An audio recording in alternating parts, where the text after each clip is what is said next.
somente aos que vos amam, que recompensa tereis? Não fazem os publicanos o mesmo? Querida irmã, querido irmão, hoje a liturgia nos oferece um belo texto de Mateus capítulo 5, versículos de 38 a 48.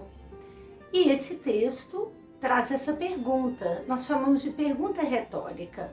São essas perguntas que são para a gente pensar, não são necessariamente para o destinatário, para o ouvinte de Jesus responder, mas são perguntas para fazer pensar, perguntas para refletir.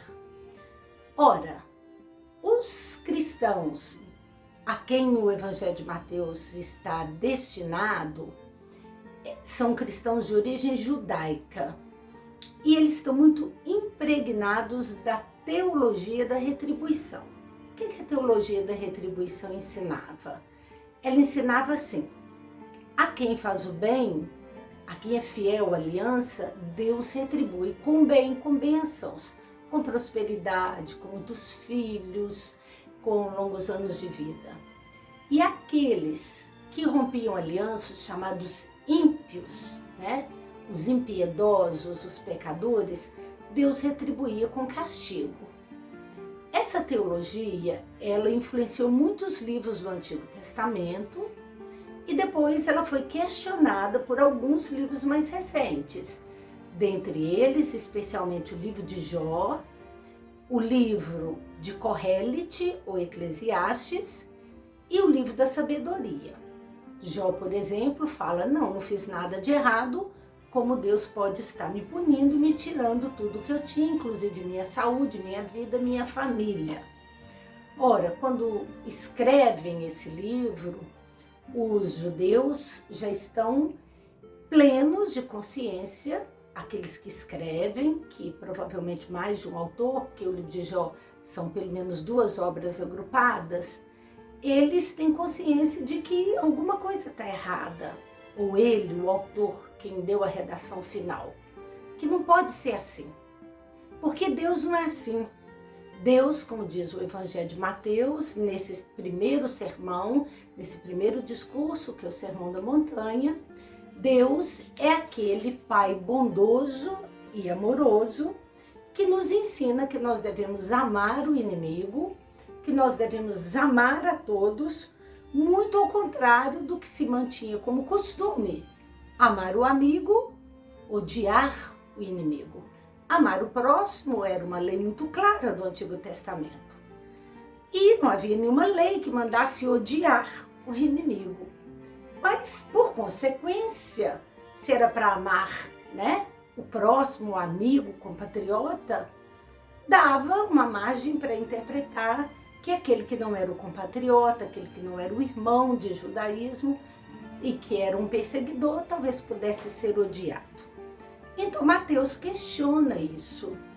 Ele fala: olha, vocês ouviram o que foi dito, é para amar o próximo e vocês costumam odiar o inimigo.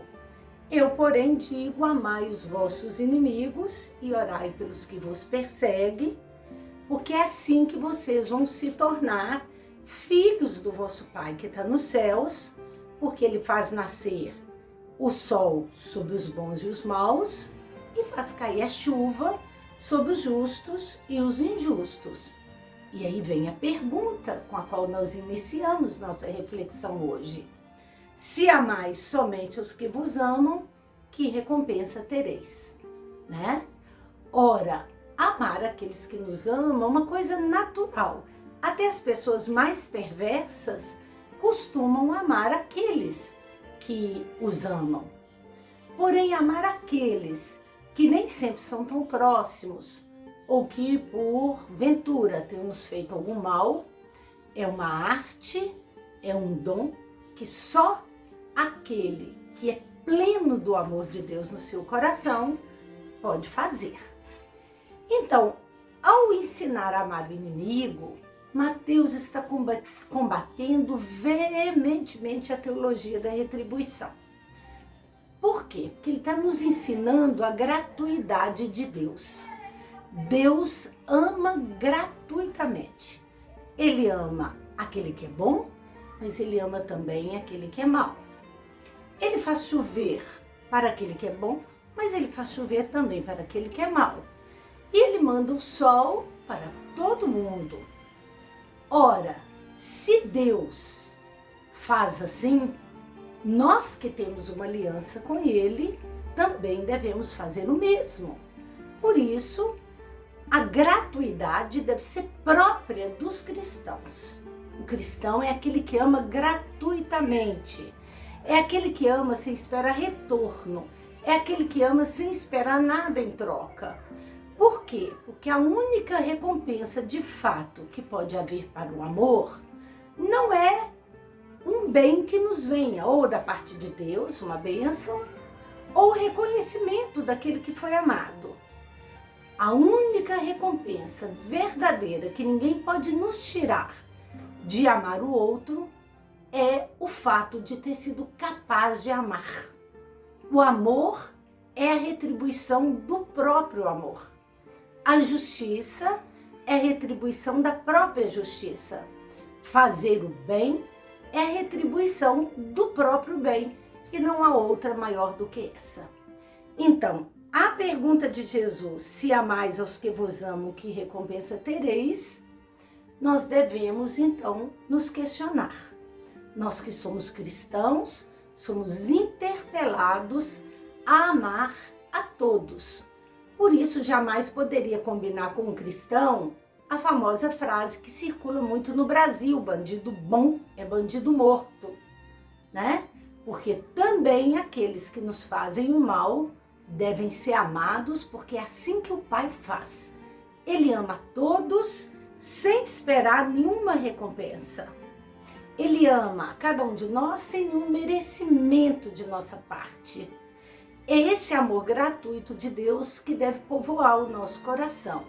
É esse amor gratuito de Deus que deve tomar conta de nós.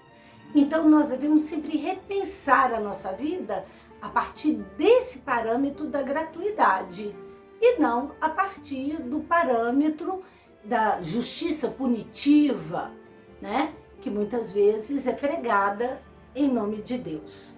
Vejam, o texto diz: assim parecereis com vosso Pai do céu, se vos amardes uns aos outros. Ora, então nós só vamos parecer com o Pai do céu na hora que a gente conseguir viver essa relação de gratuidade. Aí sim nós vamos confirmar a nossa filiação. Termina Mateus com um desafio muito bonito para nós: sede, portanto, perfeitos, como vosso Pai é perfeito.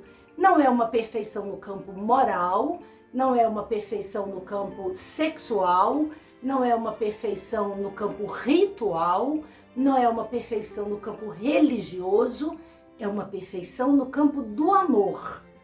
A perfeição do amor de Deus é essa: Ele ama gratuitamente. E essa deve ser também a perfeição do nosso amor. Amar gratuitamente sem esperar nada em troca, porque o amor já é uma coisa tão plena, tão maravilhosa, que nem recompensa precisa. É isso que eu desejo a você, meu irmão, minha irmã que me escutam, que vocês possam experimentar essa gratuidade do amor de Deus e amar a todos sem recompensa. Nisso está a confirmação da nossa filiação divina. Um abraço para você e até a próxima.